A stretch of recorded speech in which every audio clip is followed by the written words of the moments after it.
Joffrey Baratheon stood on the raised dais in the great hall of the Red Keep, light flickering across his gilded doublet in uneven waves as torches spit and crackled along the walls. The lords and ladies gathered below him stared with nervous intensity, fear and curiosity mingling in their eyes. The young king felt a trembling in his hands. Whether from excitement or dread, he could not say. Before him, proud and tall despite the shackles on his wrists, was Lord Eddard Stark, battered but still possessed of a quiet dignity. Every movement in the hall seemed slowed. Joffrey could discern each rustle of silk, each scuff of leather against stone, each tense inhale of the breathless crowd. He stared down at Ned Stark, the man accused of treason and conspiracies against the crown, the man rumored to have questioned Joffrey's rightful seat upon the Iron Throne. Joffrey knew well the story spun around the corridors, whispered through maids and lesser lords, that Lord Stark had discovered the truth about Joffrey's parentage, that he believed Robert Baratheon was not truly Joffrey's father. The words alone had always churned a black anger in Joffrey's heart, fanned by Cersei's unwavering refusal to tolerate any talk of treason. Yet on that day, in the flickering torchlight, something else warred with that anger. As Joffrey gripped the arms of his seat, he found himself watching the stoic lines of Ned Stark's face. He recalled the moment he had first met the man in Winterfell. Stark was too rigid, too proud. And still, in some corner of Joffrey's mind, something whispered of the man's honesty, of the man's unbending sense of honor. The faces in the hall began to blur. Cersei Lannister, whose eyes burned with protective fire. Sansa Stark, tears welling in her blue eyes. The Hound, standing still as a statue by Joffrey's side, half his face concealed in gruesome scars. Joffrey was to pass judgment, but a quick glance at his mother told him she already intended the outcome. Ned Stark's head would roll. That was how traitors were punished. That was the law. It had been hammered into Joffrey day and night since he'd ascended the throne. He was to be merciless, strong. A weak king was no king at all. A threat to his reign must not be tolerated. Yet the events that had led here had weighed heavily in recent days, far heavier than Joffrey would ever have admitted. He had begun to notice the many ways people glanced at him, the way they doubted his command. He had heard the whispers of how Robert had once been revered for his valor, how the people had believed in him. The admiration for Joffrey was forced. People bowed, but only because they must. If Joffrey ordered Ned Stark's execution, his mother would be pleased, and the court would know that the new king was not to be trifled with. But as Joffrey looked into Ned Stark's gray eyes, he felt a quiver in his chest, a sense of uncertainty that made his heart pound. He stood and commanded silence with a raise of his hand, voice echoing across the stone. Lord Eddard Stark stands accused of treason against the crown. The words felt stiff in his throat. He conspired against me, claimed I had no right to wear my father's crown, and put the realm in danger by sowing discord. A hush swept the hall. Ned Stark did not speak in his defense. He had told Joffrey earlier, in the secrecy of the dungeon, that he would admit to any lie if it meant saving his daughters. Sansa was here, trembling on the edge of the crowd. Arya was somewhere else, missing, rumored lost in the chaos of her father's arrest. The thought of Ned Stark's heartbreak for his missing daughter carved an unwelcome ache in Joffrey's own chest. He remembered Sansa's delicate voice pleading for her father's life. He remembered how she had once praised him for his courage, for his regal bearing, back when they had walked the courtyards together with her eyes shining like the purest sapphires. How quickly that dreamlike memory had turned to dust. He opened his mouth to speak the pronouncement. He thought of his father, of Robert, though the memory was tinged with fleeting warmth and overshadowed by Robert's dismissive nature. He thought of the Starks, that cold and honorable clan in the north. Then he felt, for one tremulous moment, what it might mean to truly be a king, not just a lion with claws extended but someone worthy of loyalty. His mother's gaze burned into the back of his neck as she stood behind him. He knew what she expected, but the words that tumbled from his lips were not what she had prepared him to speak. Lord Stark has confessed to treason, Joffrey began, forcing himself to breathe. Yet, if a traitor repents, It falls upon the king to show mercy and justice. My father, King Robert, would have wanted no needless bloodshed when a man has promised loyalty anew. He paused, swallowing, his heart pounding so loud he feared everyone in the hall might hear it.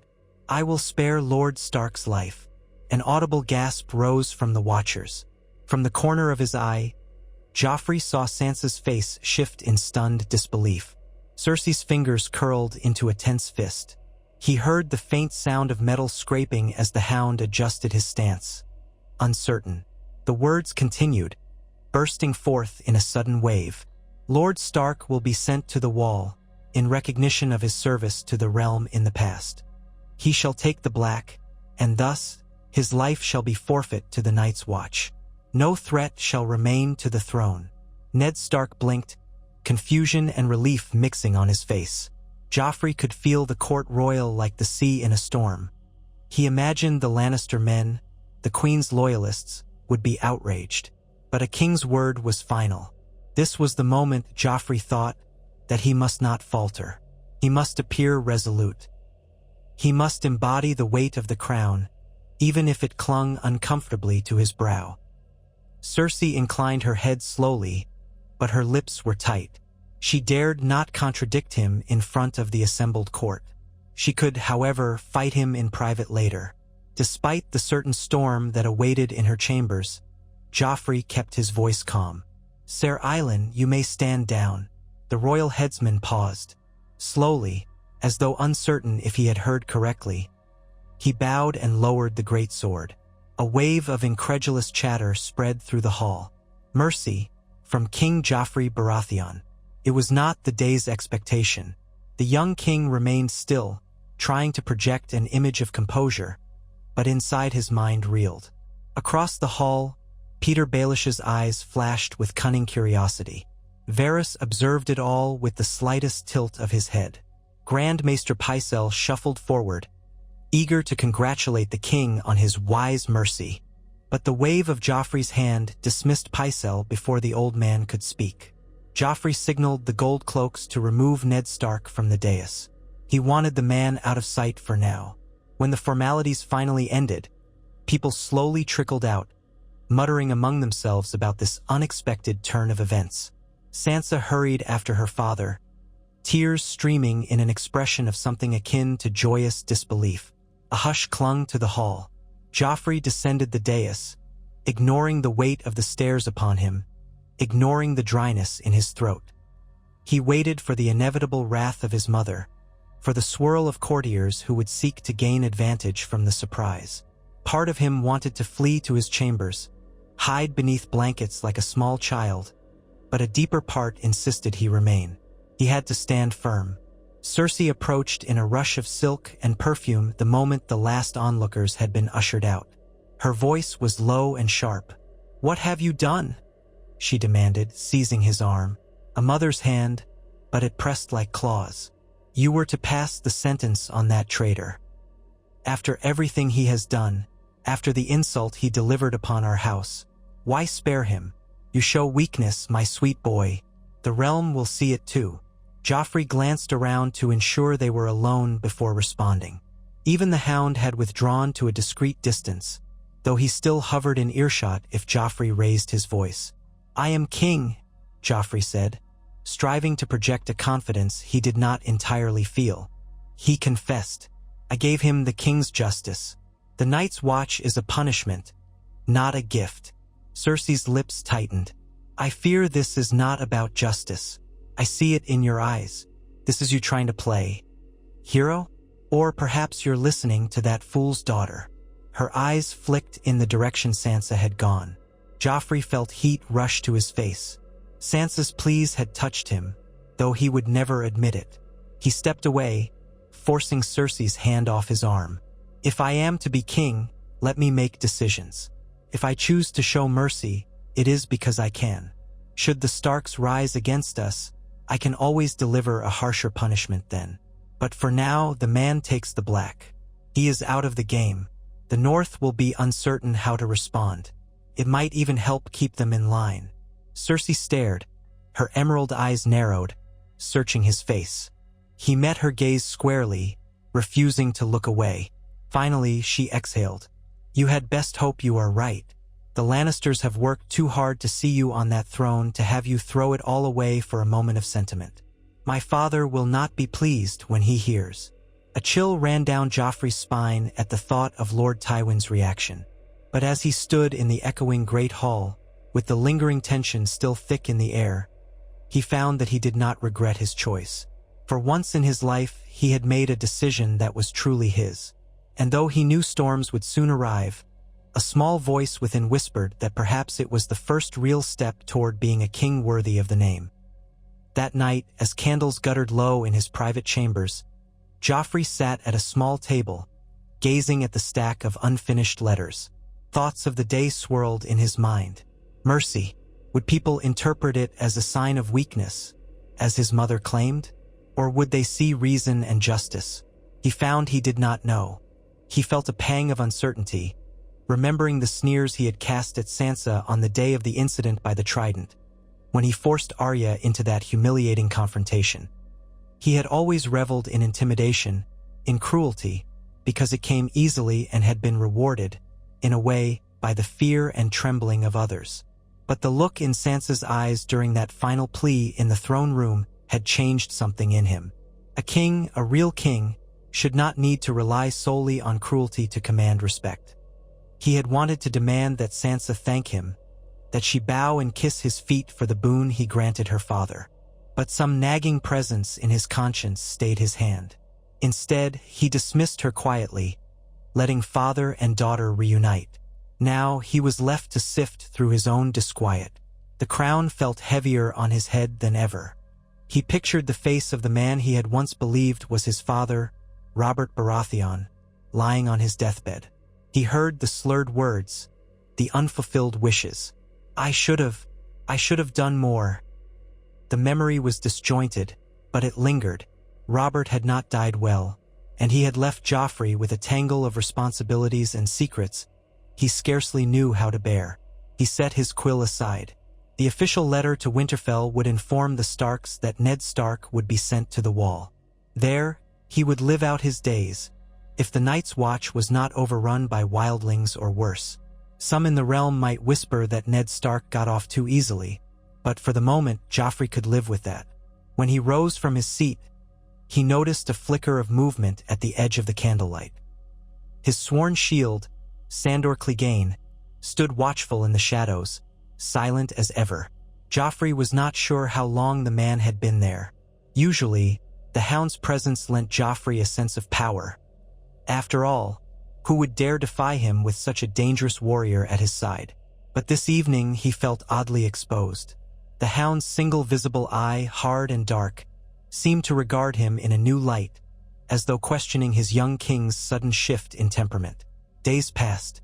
Ned Stark was relegated to the Black Cells for the short time it took to arrange his departure north. Whispered rumors circulated through King's Landing. People spoke of the young king's change of heart, some in awe, some in ridicule. Joffrey heard that the small folk had been not pleased exactly, but relieved that a bloody spectacle had been averted. There was fresh gossip that Joffrey might be soft, and that the Lannister claim on the throne was not as formidable as once believed.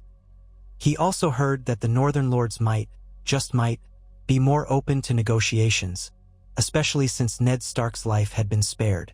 The War of the Five Kings had not fully ignited yet, but tensions were rising. Robb Stark had called his banners in the north. The Riverlands were already in turmoil. Down in the halls of the Red Keep, Tywin Lannister's victory at the Battle of the Green Fork had forced a partial retreat of northern forces. Still, the realm stood on a precipice. In the midst of this storm, Joffrey received Sansa Stark in his solar one afternoon. She arrived trembling, head bowed, hands clasped before her. He motioned her closer. She was not accompanied by septas anymore. She came alone, trusting that this mercy might extend beyond her father. The soft rustle of her skirts broke the silence. "Your Grace," she said softly, curtsying. He studied her face. Her eyes were red from crying. She looked thinner, more fragile than he remembered. The memory of once calling her "my lady love" tugged at him in a most unsettling manner. "You wish to speak with me?" he asked, trying to keep his tone regal. She nodded, swallowing. I wanted to thank you for sparing my father's life, Your Grace. I know it might not have been easy, and the Queen." She caught herself, cheeks flushing with fear, as though she realized she was about to speak ill of Cersei in front of him. Joffrey felt an odd tug in his chest. He wanted to say something dismissive, to remind her that she was still betrothed to him, that her gratitude was owed. But the fear in her eyes held him back. Instead, he inclined his head. "The realm has had enough bloodshed. Your father took the black and will serve the realm in that capacity. I deemed it sufficient punishment." Sansa swallowed again and lowered her gaze. "Yes, Your Grace." He waited for her to add something else, but she seemed hesitant, as though uncertain how far his mercy extended. Perhaps she feared that if she asked for too much, she might anger him and cause him to rescind his kindness. The thought made him uncomfortable. Kings should not rely on fear alone. But the reality of his mother's teachings had always been that fear was the best weapon for controlling others. Now he found that weapon turned inward, twisting in his own gut. "Your father will leave at dawn," he said at last, shifting his weight. He gestured for her to raise her eyes. "I will allow you a final visit with him this evening. But do not let the Queen know. She will not be pleased." A faint spark of hope lit Sansa's face, and she bowed her head. "Thank you, Your Grace. You are most kind." He felt a pang. Kind. Was that truly a word ever used for Joffrey Baratheon? He found himself wanting to dismiss her, to rid himself of the awkwardness. "Go," he said gently. "See your father. He must be grateful to have you by his side." She rose, offering one last soft look of gratitude, and left, her steps quieter than a mouse. Alone, Joffrey leaned back in his seat and stared at the carved sigil on the armrest. The stag of House Baratheon entwined with the lion of House Lannister, two heritages colliding in a single seat of power. A wave of restlessness spread through him. The door closed, and he exhaled slowly, aware that tomorrow would bring a new wave of complications. Ned Stark's journey north might appease some, but what of the North itself? Was Robb Stark marching still, not knowing his father's life had been spared? News traveled slowly. War might be inevitable. What might happen if the Starks came to parley, though? Could an accord be reached, or would the Lannisters press for total subjugation? Tywin was not a man who liked half measures, but Joffrey's choice had been made. He found himself unwilling to reverse course now, even at the risk of incurring his grandfather's wrath. He clenched his hands on the arms of the seat. A king stands alone, he reminded himself. The next morning, Ned Stark was escorted out of King's Landing under guard. Sansa watched tearfully from a balcony. Joffrey observed from a distance, flanked by two Kingsguard knights, trying not to betray the tension in his chest as Ned Stark, still favoring an injured leg, boarded a small wheelhouse that would take him to the King's Road and then up to the wall. The older man never turned to look at Joffrey, never offered a final word. But Joffrey noticed that Ned Stark nodded once to his daughter, a gesture of reassurance. Then he was gone. In the days that followed, Cersei raged behind closed doors. Tyrion Lannister, who had been absent in the Vale, returned to King's Landing in the midst of a swirl of rumors. He arrived with stories of his capture by Catelyn Stark, of his journey to the Eyrie, and the events that ultimately led to his release. Upon hearing that Joffrey had let Ned Stark live, Tyrion's mismatched eyes went wide with surprise, but rather than chastise his nephew, he calmly asked for an audience. The meeting took place in Joffrey's Solar, the same place Sansa had visited only days before. The small, round table was cluttered with maps of the realm and scattered parchments detailing crown debts. Tyrion studied these with a critical eye before turning to his nephew. Joffrey noticed that Tyrion looked more tired than usual, with faint lines at the corners of his eyes. "So," Tyrion said, folding his hands on his stomach, "my dear nephew, you have decided to show mercy. Quite the interesting development. I hear half the court is reeling from it." Joffrey stiffened, unsure if his uncle was mocking him or genuinely curious. "Yes, I spared Ned Stark's life." Tyrion nodded slowly, I'd like to think it was a calculated political move. The boy king, forging peace between North and South to avoid a full-scale war. Spare me the illusions, Joffrey. What possessed you? The young king bristled at Tyrion's casual tone. I am the king. It is within my power to grant mercy, just as it is within my power to execute traitors. Indeed it is. Tyrion's voice held no sarcasm, only a note of thoughtful curiosity. I hope for your sake it pays dividends, because if it doesn't, your mother and your grandfather will have much to say. Joffrey exhaled a breath through his nose. You think me a fool? I think you are young, Tyrion replied, and still learning the difference between power and fear. If you can harness it properly, perhaps you'll do more good than most expect. If not, he shrugged. Let us see how the dice land. Joffrey glanced at the scattered maps. If Robb Stark hears of his father's survival, perhaps he will be more inclined to negotiate. Perhaps, Tyrion allowed. But do not count on Robb Stark's good graces alone. The boy is young and beloved by his northern bannermen. They thirst for vengeance. They might see your mercy as mere trickery. You must be prepared for all outcomes. Joffrey tapped his fingers on the table, restless. He had hoped for a more encouraging response. So, do I send a raven to treat with Robb Stark or not? Tyrion pursed his lips. The wise course would be to attempt diplomacy, yes. Tell him that his father lives and has been sent to the wall. Offer to release Sansa and any other hostages in exchange for peace. But do not appear too eager, or the Starks may see it as weakness. You must strike a balance, dear nephew. Joffrey nodded once. I understand. With a quick swirl of his cape, Tyrion left, leaving Joffrey alone with his swirling thoughts. Again, the weight of rule descended upon him, the burden of making decisions that could unravel the realm or piece it back together. His mother would likely prefer to crush the Starks once and for all, to ensure no threat to his legitimacy. Tywin, too, might lean toward a swift show of force. But Tyrion's counsel of measured diplomacy resonated with Joffrey's growing sense that raw violence was not the only path to rule. Would it work? Or was this all a fool's game leading him to ruin? 3 days later, Joffrey indeed sent a raven to Robb Stark. He worded it carefully, with Tyrion's help, though he refused to appear subservient. He declared that Eddard Stark had been spared by the king's mercy and dispatched to the wall, and that the Iron Throne would consider terms of peace should the North stand down. The letter closed with a formal invitation for Robb Stark or his representative to come to King's Landing for discussions. Joffrey's signet ring sealed the message. Events moved swiftly after that.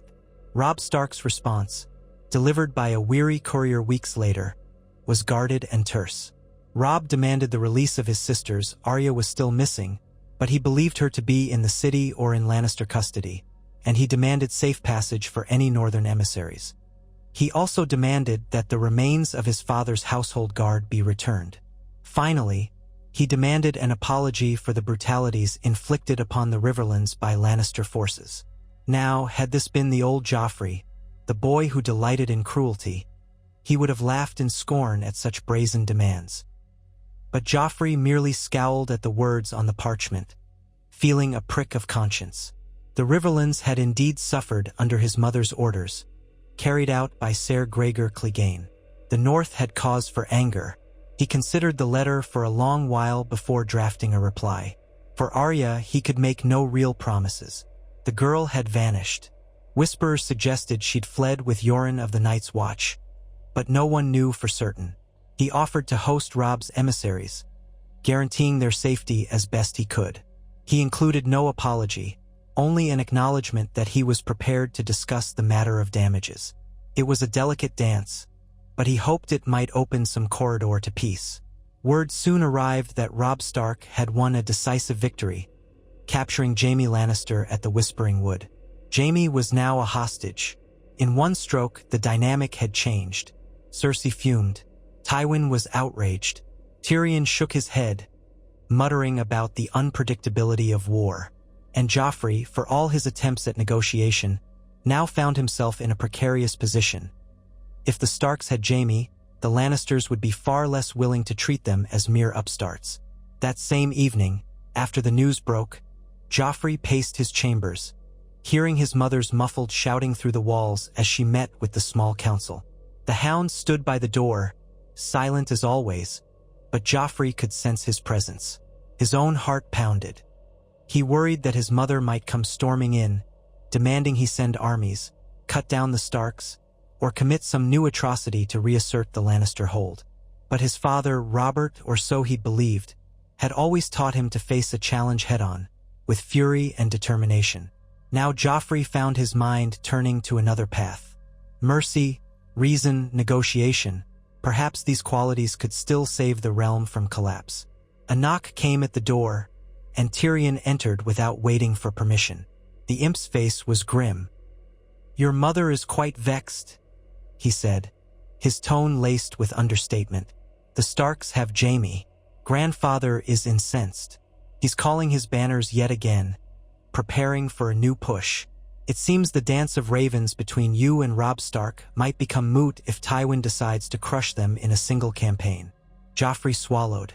"And can he?" Tyrion's lips pressed into a thin line. "Robb Stark is proving more cunning than expected. And let us not forget that Tywin already suffered a blow at the Whispering Wood. His forces are strong, but if the North is rallying en masse, the outcome is far from certain. Either way, the realm bleeds." Feeling the weight of the moment, Joffrey took a seat in the nearest chair, the polished wood creaking under him. "Then we must arrange a solution. They have Jaime. Perhaps we can offer Ned Stark in exchange." "Your mother wouldn't hear of it," Tyrion said. "Jaime is her beloved brother. She would do anything to have him back. Your choice to send Ned to the wall complicates that. He is no longer a straightforward bargaining chip. He's sworn to the Night's Watch now. That vow is not so easily undone," Joffrey murmured, remembering how Eddard Stark had always spoken of honor and duty. Even if the king commanded it, Ned Stark might refuse to break his sacred pledge. "Unless we forcibly remove him from the wall, which would be an insult to the entire Night's Watch." Tyrion arched an eyebrow. "Exactly. And if we try to strong-arm the Watch, we risk yet another front of conflict. With winter looming, that's unwise." Joffrey realized, with a sinking feeling, that the consequences of his mercy were more tangled than he had anticipated. If Ned Stark remained in black, his own son might not accept that as a reason to exchange Jaime. Then again, perhaps Robb cared more about his sisters or the well-being of the North than about retrieving his father from the Watch. Joffrey drew in a breath. "Is there some other way? If Jaime is in Stark custody, maybe we can negotiate for gold or some recognition of northern autonomy or—" He stopped, noticing Tyrion's expression shift to one of guarded interest. "Autonomy for the North?" Tyrion echoed. "That is a grand concession, indeed. Are you truly prepared to carve out half the realm and let them name themselves kings in the North?" Joffrey shut his eyes, imagining the Iron Thrones reach shriveling. That would be a blow to Lannister pride, but might it avert a war that could kill thousands more? Robert had taught him to value the entire realm, but the boy had also grown up hearing his mother's words. Never surrender power, never concede. He found himself torn between these two mantras. "I don't know," he admitted. "What if it saves lives? What if it ends this madness before it grows out of control?" Tyrion gave a short laugh. "Words of a wise man or a fool, depending on perspective. Your mother and grandfather would call it madness. The realm is built on fealty. If the North breaks away, what stops the Iron Islands from declaring independence? Or Dorne deciding it's done with the Iron Throne? You might unravel the Seven Kingdoms. Then again, perhaps it is already unraveling." Joffrey rubbed his temples, feeling a headache throb. "I need time. For now, I will write again to Robb Stark. Offer to exchange Sansa for Jaime, if that will bring him to the table." "Bold," Tyrion remarked. "Of course, Sansa is not half the prize that Jaime is. The young wolf might want more, but it's a start." He paused, then lowered his voice. "You know your mother will never let Sansa leave King's Landing. She wants her as leverage." "I am king," Joffrey said again, a trace of bitterness on his tongue. "She will do as I say." Tyrion studied Joffrey's face in silence, as though searching for any sign that this was an empty boast. Then, with a small dip of his head, he turned to leave. "So be it. I'll see that your letter is penned and delivered by a swift raven." The imp's footsteps faded, leaving Joffrey alone once more, his mind churning with possibilities. Each road seemed fraught with peril, yet he found, beneath the roiling tension, a strange sense of purpose. By choosing mercy, by refusing to be the monstrous tyrant his mother seemed to want, he had forced himself to engage with the realm's politics on a deeper level than he ever had before. No longer was he simply a child lashing out or playing at kingship. He had stepped onto a path that required careful thought, strategy, and empathy, qualities he had rarely cultivated. Whether he had chosen wisely or not remained to be seen, but the die was cast. Over the next few weeks, letters traveled back and forth between King's Landing and the Stark camp in the Riverlands. The atmosphere in the city grew tense. Tywin's forces regrouped, preparing for a decisive confrontation. Rumors flew that Stannis Baratheon was making his own claim from Dragonstone, and that Renly Baratheon had crowned himself in Highgarden. The War of the Five Kings was brewing in earnest. Joffrey felt battered by news of pretenders rising from every corner of the map. Still, he persisted in exchanging couriers with Robb Stark, who in turn sought counsel from his bannermen, men who demanded vengeance for the horrors inflicted upon their lands. The time for easy peace had passed, yet the flicker of possibility remained alive in their correspondences. Robb's letters were always polite, formal, but there was a stony edge to his demands. His father's captivity in the Night's Watch remained a sticking point. Joffrey tried to explain that Ned Stark had chosen to confess treason and accept the Black, but the Northmen refused to see it as a free choice. Amidst this tempest, Sansa Stark's presence in the Red Keep hung over everything like a delicate chain binding the possibility of peace. The northern host wanted her returned. Cersei wanted her held. Joffrey found himself in the precarious position of trying to appease both. One afternoon, as he strolled through the Red Keep's gardens, he spotted Sansa sitting quietly by a fountain. The day was warm, the sun bright, and the air scented with lemon blossoms, yet her expression was somber. Without quite knowing why, he approached. When she saw him, she rose quickly, dipping into a curtsy. "You don't need to bow," he said, though it came out more brusquely than intended. She straightened, clasping her hands in front of her. They stood there, the splashing fountain the only sound between them for a moment. Joffrey searched her face. This girl had once adored him. Now she looked at him as though uncertain whether to be grateful, frightened, or resentful. He cleared his throat. "Have you heard from your sister, Arya?" A flicker of pain crossed Sansa's features. "No, Your Grace. No one knows where she is. I pray that she's safe." He nodded, not sure what else to say. The conversation stalled. "I wanted you to know that I've written to your brother. I offered to exchange you for my Uncle Jaime."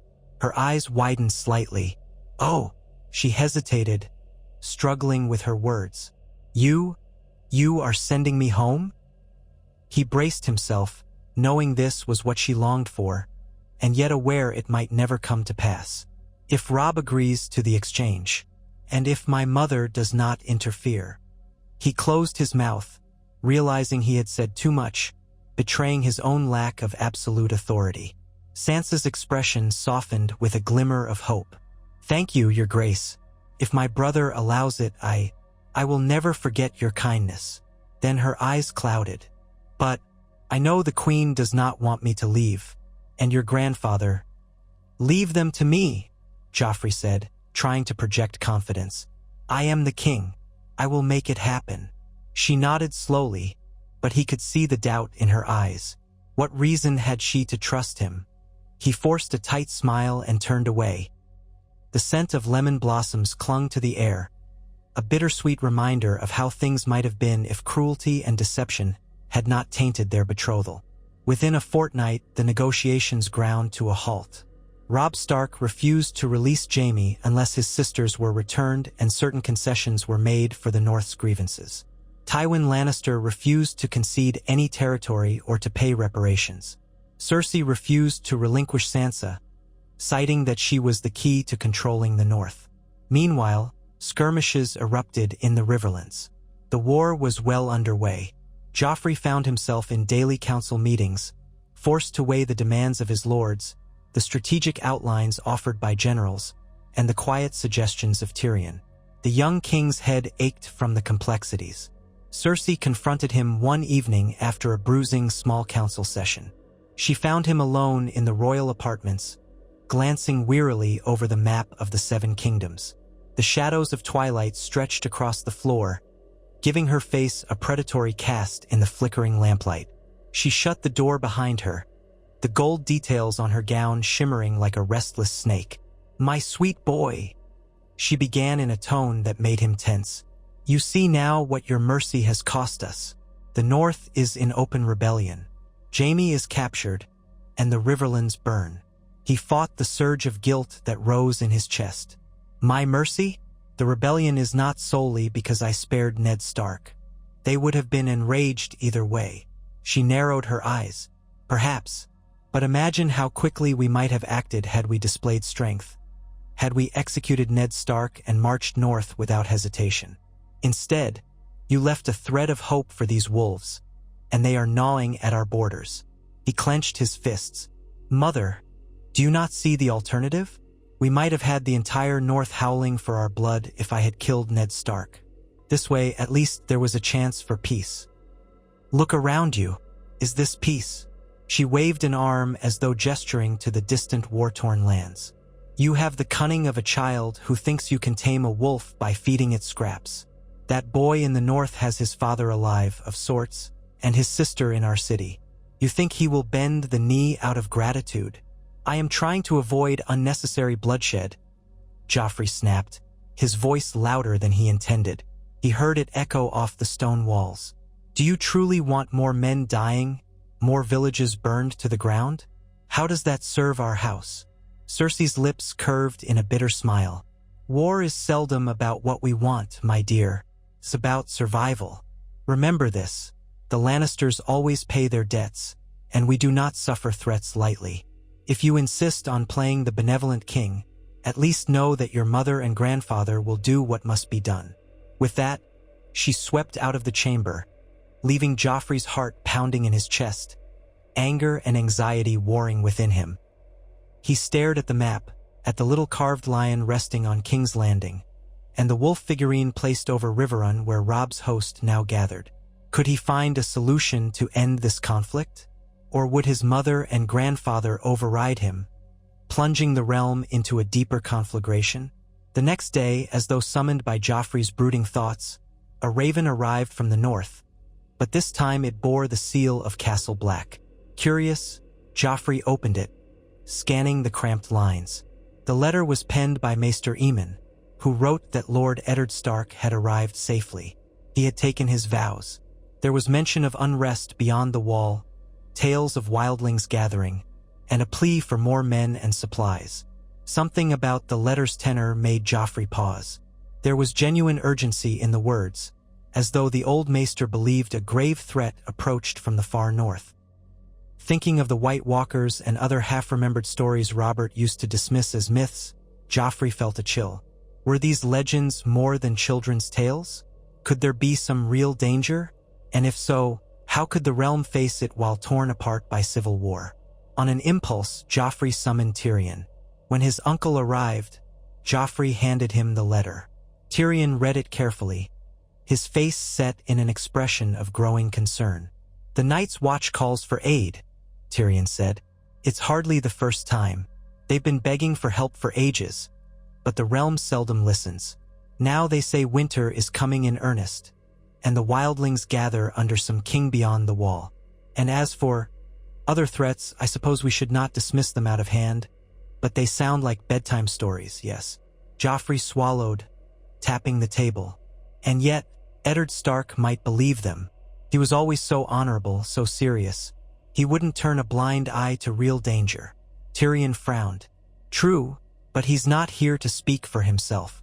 Unless you intend to send an emissary north to see what the fuss is about." The thought was both terrifying and somehow appealing to Joffrey. Perhaps.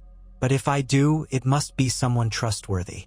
And if I heed their warnings, I need the rest of the realm united, or at least not fully at war. Tyrion nodded. Yes, the Great War might be overshadowing a more ancient threat. Still, you need the Lannisters on board, and for that, you need results. Right now, the only result that matters is getting Jaime freed and the North subdued or placated. Or allied, Joffrey said softly, rolling the notion across his tongue. Tyrion's eyebrows rose. Ally with the Starks? After all that's happened? That would be interesting. But how do you propose forging such an alliance? Joffrey felt the old fear creeping up, the fear of scorn, of rejection by those around him. But he kept his voice steady. I don't know, he admitted. Yet, if the realm truly faces a threat in the north, we will need all swords united. We can't stand divided. Tyrion studied him in silence for a long moment. This war is bigger than you, bigger than me, bigger than all the houses combined.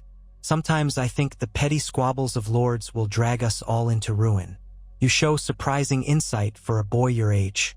I just hope you can stand by these convictions when the time comes. Joffrey felt a wave of mixed relief and frustration. He wanted more than words, he wanted a clear path. But it seemed every route was obscured by the demands of war and the intricacies of pride. For the next several days, he stewed over the letter from the Night's Watch, and he tried once more to open a channel of negotiation with Robb Stark, referencing the potential threat in the far north. But that letter went unanswered for a time. The war raged on in the Riverlands, with the Northmen scoring victories and the Lannisters retaliating. News arrived that Renly had pressed his claim further south, gathering the support of the Tyrells. Stannis, too, was mustering forces on Dragonstone. All across the Seven Kingdoms, warlords rose like storms on the horizon. Weeks became a month. The city swarmed with refugees from the warring countryside, crowding the streets, sowing unrest. Fights broke out. The price of bread skyrocketed. Joffrey heard rumors of his unpopularity amongst the small folk, who cursed the crown for not feeding them. Memories of how they once revered Robert ate at him. He was only a boy in their eyes, a weak one at that, undone by the manipulations of his mother. Yet he could not go back to being the vicious child who sneered at beggars and mocked those weaker than him. Something had changed irreversibly. And then, one evening, a new raven arrived from the north, delivered in secrecy. The letter bore Robb Stark's own seal. Joffrey unrolled the parchment with trembling fingers. The letter was direct and to the point. Robb proposed a meeting on neutral ground to discuss a temporary ceasefire, in the hopes of negotiating the release of Jaime Lannister. He claimed that when Tur was indeed coming, that he had heard from his father at the wall of looming dangers. He wanted safe conduct guaranteed by oath of the gods. In return, he would halt his advance, hold Jaime safely, and bring certain demands to the table, including the possibility of an alliance against external threats. Joffrey's heart pounded. Was this truly the opening he had hoped for, or a trap? He went straight to his uncle Tyrion, letter in hand. Tyrion read it twice, eyebrows climbing higher each time. He mentions White Walkers, Tyrion said, sounding startled. He believes the tales of the Night's Watch, or at least is taking them seriously enough to consider a truce. Joffrey swallowed. It would seem so. Perhaps Ned Stark wrote to his son, warning him that the true threat lies beyond the wall. Tyrion tapped the parchment. We must approach this carefully. Your mother will see it as a ruse, an attempt by the Starks to gain advantage. Joffrey's thoughts churned with possibilities. But if it's genuine, we could stop the war, at least for a while, and unite the realm. We could free Jaime in exchange for an oath of alliance. We could face the threat of the White Walkers together. Tyrion sighed, as though the weight of centuries of cynicism pressed on him. A noble dream, nephew. I will do what I can. But there are many players in this game, and not all of them want peace. Some stand to gain from continued conflict. You'll have to face that. Joffrey drew in a steadying breath. I am ready. Over the next few days, he conferred in secret with Tyrion, forging a plan. They would send a raven to Robb Stark, accepting the proposal for a parley on neutral ground, somewhere in the Riverlands, perhaps near the Twins or Seaguard, far from the main lines of battle. Tyrion would go to represent the Iron Throne, though Joffrey himself wished to attend. However, the risk was too great, and neither Tyrion nor the Kingsguard would allow it. Joffrey, for his part, spent long hours writing letters to other houses, quietly urging them to hold off on marching. He tried to recall all the lessons about courtesy and persuasion that the Septas and Maesters had tried to teach him in his youth, lessons he had scorned. Now, ironically, he needed them more than ever. When at last the ravens were sent, and the plan set in motion, Joffrey waited anxiously. He rose each morning dreading new rumors of Tywin's armies moving or Cersei launching some plot to sabotage the negotiations. But for a time, it seemed events might converge on this proposed meeting. He daydreamed of a resolution that would see Jaime freed, Sansa returned to her family, and the North allied with the throne to reinforce the Night's Watch. He imagined the realm unified once more under his leadership. Perhaps then the small folk would hail him as a king who had prevented war, rather than stoking it. Perhaps then Sansa might look upon him with something other than fear or pity. Yet the day before Tyrion was to depart for the parley, Cersei confronted them both in the council chamber. Her green eyes flashed with fury, and her golden hair caught the sunlight like a coronet of flame. She marched right up to Tyrion, ignoring Joffrey's presence for a moment, and thrust a parchment under his nose. "What is this?" she demanded, voice trembling with anger. "I have just heard from Lord Tywin. He calls this entire parley you have arranged a feeble attempt at appeasing the wolves, and he commands that no such meeting take place. He is marching on Riverrun to draw Robb Stark out. He will crush him and reclaim Jaime." Joffrey's stomach twisted. He stepped forward. "Mother, the king's word outranks any other. I have commanded Uncle Tyrion to arrange this meeting." She turned on him with a glare so cold it froze him in place. "Your grandfather does not bend the knee to the whims of a child. He has devoted his entire life to forging the Lannister legacy. Do you think he will let all his labor be undone because you have a sudden notion of sparing our enemies?" Anger flared in Joffrey. He squared his shoulders. "I am not a child. I am the king. I wear the crown, and I have commanded this parley. You cannot countermand me." Cersei's lips curled. "Oh, my sweet boy, you think you have power? The gold cloaks are loyal to me, the lords fear your grandfather, and half the council remains under Lannister coin. If you push this, you will find yourself a king in name only, left with no allies." Tyrion cleared his throat, trying to intervene. "Sister, let us not escalate. The parley might be beneficial." "No," Cersei snapped, turning to him. "I will not risk losing Jaime in some treacherous ambush orchestrated by the Starks. Father is already on the move and his orders stand. This war will be won, not negotiated." A heavy silence settled in the chamber. Joffrey felt his resolve wavering. He looked to Tyrion, whose expression was pained, as though he wanted to defy his sister but knew the weight of Tywin's decisions. Joffrey realized that, for all his titles, for all his attempts to be a new kind of king, he was still caught in the webs of Lannister power. The realm was not truly his to shape. He drew a breath, fighting the urge to scream, to throw something. "I will not cancel the parley," he said quietly. "We need a chance to speak with the Starks." Cersei's eyes glittered. "Then speak quickly, for Tywin will march, and you cannot stop him." She spun on her heel and strode from the chamber, leaving only the echo of her footsteps.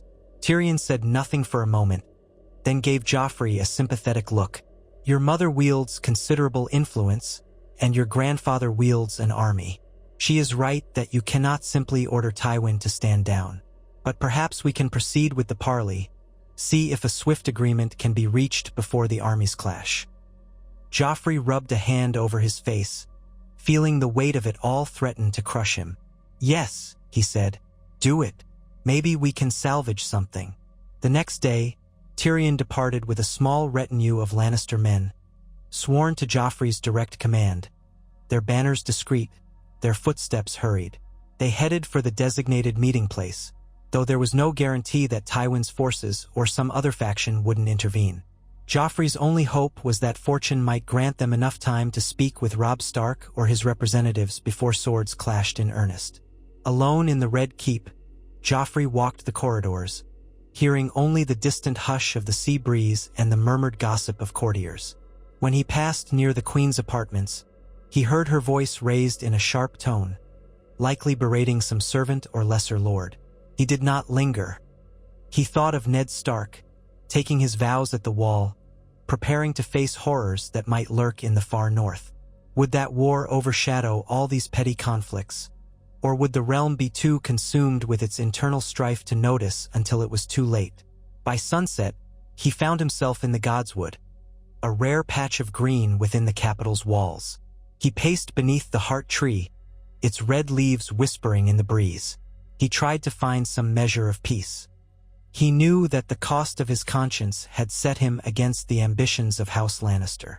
He was a Baratheon in name, but he carried the blood of the lion, and that lion was hungry for total dominion. Where, in that swirl of identity, could Joffrey truly claim a place for himself? He thought of Sansa and how her gratitude had softened something in him. He thought of Robert and the ways he had failed as a father, yet somehow still left an imprint. He thought of Ned Stark's unwavering honor and Robb Stark's determination to protect his family. He thought of the looming threats. Stannis, Renly, the White Walkers, everything that threatened to tear the realm apart. A rustle broke his reverie, and he turned to see Sandor Clegane, the Hound, standing at the edge of the clearing. The huge man watched Joffrey with his single good eye, his burnt scars half shrouded in dusk. He didn't speak, but there was a question in his stance, as though silently asking if Joffrey was all right. Joffrey let out a breath. "Why do you serve me, Sandor?" he asked abruptly. The Hound tilted his head. "I serve the king. That's my place." "Yes, but why? You're not exactly a knight." A faint curl touched the corner of the Hound's mouth. "Knights are sworn to ideals, Your Grace. I'm sworn to reality. Right now, reality says you wear the crown. So I follow." Joffrey considered that, a melancholy smile flickering across his lips. "And if I lose the crown?" Sandor shrugged. "Then maybe I follow someone else. Maybe I wander. But until that day, I'll protect you as best I can. That's all there is."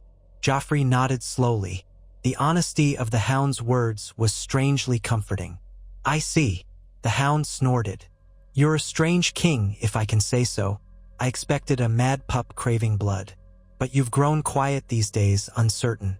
That's not always a bad thing for a man to think.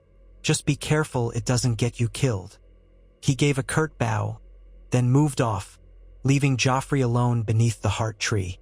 The young king listened to the rustle of leaves, the distant hum of the city.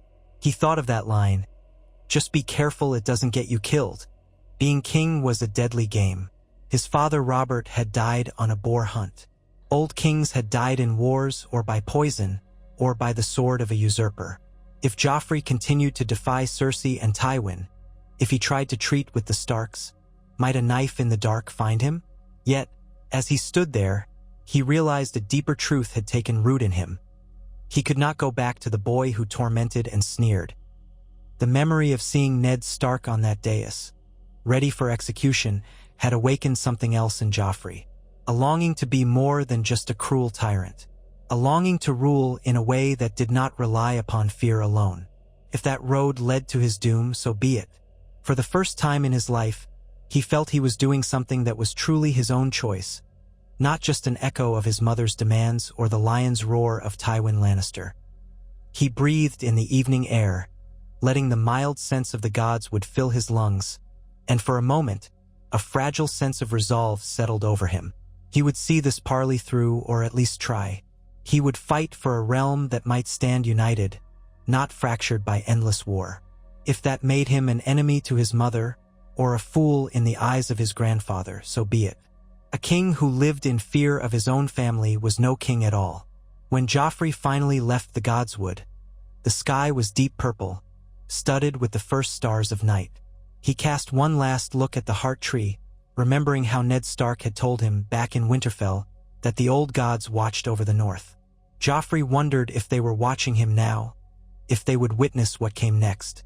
He stepped into the shadowy corridor, the hush of the trees replaced by the distant clamor of city life. There would be no easy path, no simple victory, but Joffrey Baratheon walked on, resolved to shape his fate as best he could. Consequences be damned. In the fortnight that followed, the news was grim. Tywin engaged the northern host near Riverrun, leading to another bloody battle. The results were inconclusive, but casualties were high on both sides, and Jaime remained a captive. Tyrion's envoy managed a brief meeting with Robb's men near the Trident, but hostilities cut it short. Robb Stark had returned to the north to deal with internal matters, rumors of trouble with the Ironborn on the coasts, leaving his generals to handle negotiations. They refused to release Jaime without substantial concessions. Tyrion promised a second meeting, a more formal parley, but Tywin's relentless campaign made it nearly impossible to schedule, and so the wheel of war continued to turn. In King's Landing, tensions rose. People whispered that the king was powerless, overshadowed by the Lannister war machine. Cersei's manipulations grew more overt. She placed her own loyal men in key positions among the City Watch. She demanded that the Great September of Baelor hold special prayers for Lannister victories. The city simmered with resentment. Sansa Stark was kept under close watch. Joffrey saw her rarely, and when he did, her despair was palpable. She asked once about the exchange, but he had no encouraging updates. He hated feeling helpless. If only he could muster the authority to reign in Tywin, or to push for a real peace. But each time he raised the topic in the small council, Cersei or Pycelle or one of the more sycophantic lords shot it down in favor of aggression. Tyrion alone seemed sympathetic, but he was one man, and even his clever schemes could only do so much against Tywin's unstoppable will. At night, in his bedchamber, Joffrey often found himself unable to sleep. Memories of a younger self haunted him. The boy who took pleasure in cruelty, who tormented animals, who had Micah the butcher's boy killed out of petty spite. He recalled the proud, vindictive grin he once wore as he forced others to cower before him. Now, that same boy lived inside him, but he felt at odds with it. Guilt gnawed at his conscience. He wondered if it was too late to become something different, or if the realm would forever see him as a monster in a golden crown. One evening, as flickering candlelight cast shadows on his walls, he closed his eyes and prayed softly, not to the Seven, and not quite sure if the old gods would hear him. He prayed for peace, for guidance, for a chance to prove himself worthy of the throne he sat upon. Sometime later, he drifted into an uneasy sleep. He dreamt of an endless winter storm swallowing the land, White Walkers marching on King's Landing while lions and wolves tore each other apart in the snow. He saw himself standing alone on the Iron Throne, the city in flames around him. When he woke, drenched in sweat, he stared at the dying candle flame, realizing that if the realm tore itself apart with war, no one would be left to fight the real enemy. This was the fate he had hoped to avoid by sparing Ned Stark. Morning came with a swirl of new developments. Renly Baratheon and his Tyrell allies had seized several critical strongholds in the Stormlands. Stannis was preparing a fleet at Dragonstone. Balon Greyjoy threatened to crown himself on the Iron Islands. The world was fracturing at the seams. The War of the Five Kings, indeed. Joffrey felt the hopelessness of trying to hold it all together. He could scarcely keep his own household under control, let alone the realm. That afternoon, Tyrion burst into Joffrey's solar, face haggard. "I have just received a raven from Robb Stark's camp. They've had a development." He handed the parchment over. Joffrey scanned the lines, his face drained of color. Robb Stark's letter stated that the Ironborn, led by Theon Greyjoy, had seized Winterfell in a sudden betrayal. Bran and Rickon Stark were missing, possibly killed. Grief and rage radiated from the page, though couched in formal language. Robb threatened to turn his armies back north if he could not secure his home, thereby potentially relinquishing all gains in the Riverlands. He accused the Lannisters of colluding with the Ironborn, though Joffrey had no knowledge of any alliance with them. The letter ended with a grim vow that any who stood in the way of the North's retribution would fall. Joffrey looked up, pulse pounding. This is madness. We had nothing to do with the Greyjoys. Why would Robb blame us?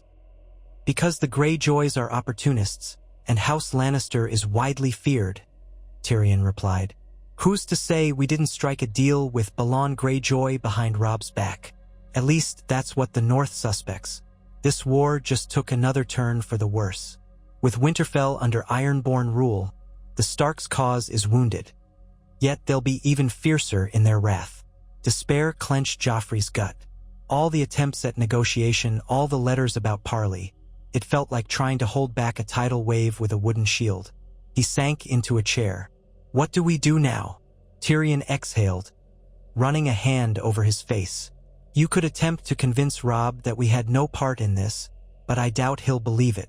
Theon Greyjoy was once a ward of the Starks. This betrayal stings all the more. War is about to get uglier. If Robb abandons the Riverlands to retake the North, Tywin will seize the advantage. More bloodshed, more chaos.